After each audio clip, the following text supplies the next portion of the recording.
ભારત વિકાસ પરિષદ ખેબ્રહ્મા દ્વારા બસ સ્ટેશનમાં પાણીની પરબનો શુભારંભ કરાવ્યો હતો।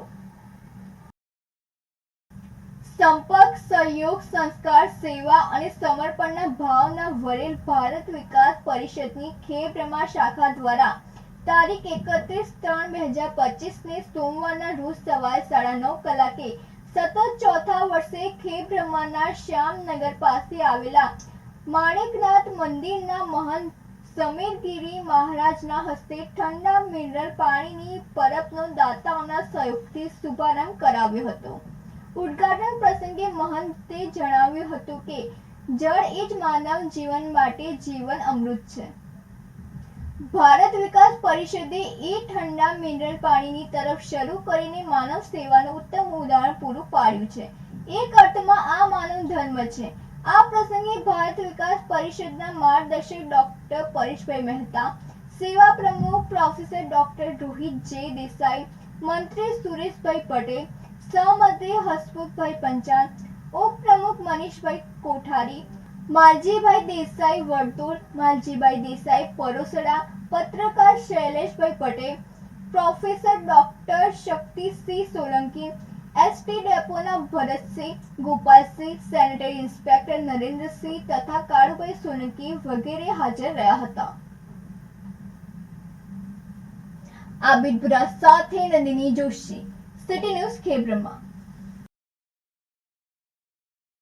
પરિષદ સતત ચોથા વર્ષે ખેબ્રહ્મા બસ સ્ટેશનમાં ઠંડા મિનરલ પાણીની પરબ દાતાઓના સહયોગથી શરૂ કરી રહી છે। આવા અનેક પ્રકારના સેવા પ્રકલ્પો કરે છે। એ પૈકીનો આ એક નિયમિત પ્રકલ્પ એ બની ચૂક્યો છે કે જ્યાં રોજની 20 થી 25 બોટલ સતત 3 માસ સુધી ચાલે છે અને એ અવિરત કાર્ય ચાલતું રહેશે। રાધનપુર ખાતે ઈદની ઉજવણી કરવામાં આવી હતી। પવિત્ર રમજાન માસ પૂરો થતા ઈદની ઉજવણી કરવામાં આવી હતી, જેમાં રાધનપુર ખાતે ઈદની ઉજવણી ધારાસભ્ય લવિંગજી સોલંકી, નગરપાલિકાના પ્રમુખ અને ડોક્ટર દેવજીભાઈ પટેલ, કારોબારી ચેરમેનની ઉપસ્થિતિની અંદર વોર્ડ નંબર 5ના નગરસેવક અને બાંધકામ સમિતિના ચેરમેન ગુલામભાઈ ઘાંચી ઉપસ્થિતિની અંદર રાધનપુર ખાતે જૈન બોર્ડિંગ પાસે ઈદની ઉજવણી કરવામાં આવી હતી, જેમાં મોટી સંખ્યાની અંદર મુસ્લિમ બિરાદરો ઉપસ્થિત રહ્યા હતા। આ પ્રસંગે ભારતીય જનતા પાર્ટીના કાર્યકર્તાઓ, હોદ્દેદારો, મુસ્લિમ સમાજના અગ્રણીઓ અને અન્ય લોકો ઉપસ્થિત રહ્યા હતા અને ઈદની ઉજવણી કરી હતી। આ પ્રસંગે કોમી એકતાના દર્શન જોવા મળ્યા હતા। રાધનપુરની અંદર હિન્દુ મુસ્લિમ એક થઈ રાધનપુરનો વિકાસ થાય તેના માટે નગરપાલિકામાં પણ ભારતીય જનતા પાર્ટીનું બહુમતી આપી હતી। તેના જ ભાગરૂપે ઈદની ઉજવણીમાં ભારતીય જનતા પાર્ટીના કાર્યકર્તાઓ, હોદ્દેદારોની મુસ્લિમ અગ્રણીઓ ઉપસ્થિત રહ્યા હતા અને ઈદની ઉજવણી કરી હતી। ભરત સથવરા સાથે નંદિની જોશી, સિટી ન્યૂઝ રાધનપુર। ખૂબ આજે પવિત્ર માસ રમજાન આજે પૂરો થયો। આજે ચાંદ દેખાઈ ગયો એટલે આજે ઈદ મુસ્લિમોની, એટલે ઈદ નિમિત્તે મુસ્લિમ બિરાદરો, ભાઈઓ બહેનોને હું ખૂબ જ ઈદ મુબારક પાઠવું છું, શુભેચ્છા પાઠવું છું અને ભાઈચારાની ભાવના જળવાઈ રહે, એકતા જળવાઈ રહે એ જ હું આશા રાખું। મોડાસાની રમજાન ઈદ પર ઈદગાહમાં 15,000થી વધુ મુસ્લિમ બિરાદરોએ નમાઝ અદા કરી અલ્લાહની બંદગી કરી હતી। મુસ્લિમ ધર્મમાં રમઝાન માસને વિશેષ માનવામાં આવે છે, ત્યારે પવિત્ર ગણાતા રમઝાન માસમાં મુસ્લિમ બિરાદરો રોઝા રાખીને અલ્લાહની બંદગી કરતા હોય છે। મુસ્લિમ બિરાદરો દ્વારા રમઝાન માસમાં 1 માસ સુધી ઉપવાસ રાખીને રોઝા રાખતા હોય છે અને જ્યારે ઈદનો ચાંદ દેખાય ત્યારે એ દિવસે રમઝાન ઈદ મનાવતા હોય છે।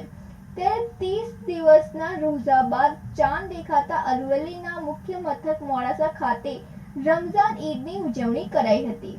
રમઝાન ઈદ પર મોડાસા શહેરમાં માલપુર રોડ પર આવેલી ઈદગાહમાં 15,000થી વધુ મુસ્લિમ બિરાદરોએ નમાઝ અદા કરીને એકબીજાને ગળે મળીને રમઝાન ઈદની શુભેચ્છાઓ પાઠવીને રમઝાન ઈદની ઉજવણી કરી હતી। મોડાસા 4 રસ્તા પર રાજકીય પક્ષો, સામાજિક સંસ્થાઓ અને હિન્દુ સમાજના અગ્રણીઓએ મુસ્લિમ બિરાદરોને ઈદ મુબારક પાઠવી હતી અને મોડાસા ટાઉન પોલીસ દ્વારા મોડાસાના માલપુર રોડ પરની ઈદગાહ મસ્જિદમાં રમઝાન ઈદની નમાઝમાં કોઈ અનિચ્છનીય ઘટના ન બને તે માટે જિલ્લા એએસપી ટાઉન પીઆઈના ચુસ્ત પોલીસ બંદોબસ્તની વચ્ચે નમાઝ અદા કરાઈ હતી. મુસ્લિમ બિરાદરોને કોંગ્રેસ પક્ષના અગ્રણીઓ, રથયાત્રા સમિતિ, એના સામાજિક સંસ્થાઓ અગ્રણીઓએ મુસ્લિમ બિરાદરોને ગળે મળીને રમઝાન ઈદની શુભકામનાઓ પાઠવી હતી. ભરત કડિયા સાથે નંદિની જોશી, સિટી ન્યૂઝ મોડાસા. ભરત કડિયા સાથે નંદિની જોશી, સિટી ન્યૂઝ મોડાસા. ઈદ એ શહીદનો દિવસ છે. ઈદ ઉલ ફિત્ર અલ્લાહ તાલા દ્વારા તેમના અનુયાયીઓ જે રમજાન માસમાં જે રોજા રાખ્યા છે, રોજા એ ભૂખ કે પ્યાસ માટેના રોજા નથી હોતા.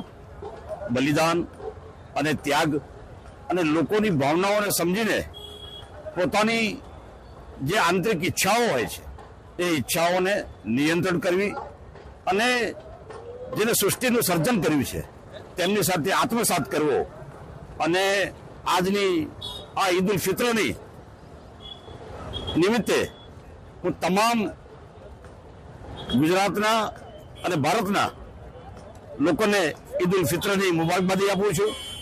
અને ભારતમાં જે પરિસ્થિતિનું નિર્માણ થયું છે, ગંગા જમનાર તહેજીબને મજબૂત બનાવવા અને લોકોમાં મોહબ્બતનો પ્રમાણ વધે, નફરતનું બાજાર ઓછું થાય અને અલ્લાહ તાલાથી, ઈશ્વરથી દુઆ કરું કે અમારું ભારત જે સોનાના ચીડિયા કહેવાતું હતું એ ફરીથી સોનાનું ચીડિયા બને, તેવી જ આજના દિવસે હું દુઆ કરું છું.